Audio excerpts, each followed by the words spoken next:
जिंदगियां बचाने के लिए दुनिया जंग लड़ रही है। ऐसी संकट की घड़ी में हिंदुस्तान की भी केंद्र सरकार हो या राज्य सरकारें हो,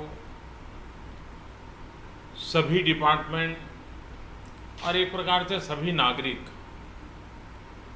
ये कोरोना वायरस की लड़ाई में पिछले 2-2.5 महीने से लगे हुए हैं। ऐसे समय साइक्लोन का इतना बड़ा संकट, और वो भी सुपर साइक्लोन, बहुत ही चिंता का विषय था। बंगाल जाते जाते वो उड़ीसा को भी कितना नुकसान कर पाएगा, ये हमेशा चिंता का विषय बना रहा।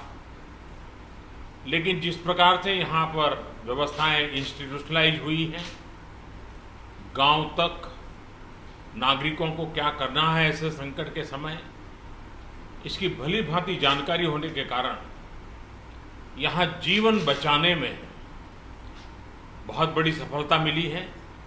और इसके लिए उड़ीसा के नागरिक, उड़ीसा का प्रशासन और उड़ीसा के मुख्यमंत्री श्रीमान नवीन बाबू, उनकी पूरी टीम अभिनंदन के अधिकारी है।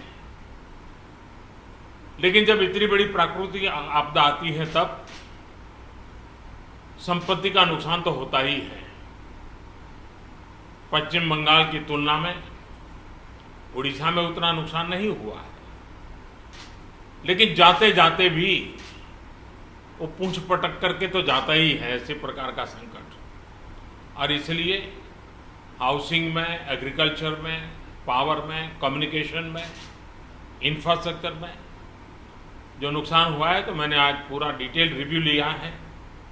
राज्य सरकार ने भी विस्तार से मेरे सामने सारी बातें रखी हैं। यहाँ की सरकार की व्यवस्था की तरफ से बहुत ही जल्द उसका आकलन करके रिपोर्ट भारत सरकार को मिलेगी। भारत सरकार की टीम भी तत्काल यहाँ पहुँचेगी और पूरी परिस्थिति का रिव्यू कर करके लंबे समय के लिए रिलीफ हो, रिस्टोर करने की बात हो, रिहेबिलिटेशन की बात हो, इन सारी चीज़ों को प्राथमिकता देते हुए काम आगे बढ़ाया जाएगा। लेकिन तत्काल आवश्यकता को ध्यान में रखते हुए भारत सरकार की तरफ से 500 करोड़ रुपया एडवांस व्यवस्था के रूप में देने का हमने निर्णय किया है। और बाकी आवश्यकताएं एक बार कंप्लीट सर्वे होने के बाद, रिहेबिलिटेशन की पूरी योजना बनने के बाद भारत सरकार भी कंधे से कंधा मिला करके ओडिशा के विकास की यात्रा में और इस संकट की घड़ी से बाहर निकलने के काम में पूरी तरह मदद करेगा।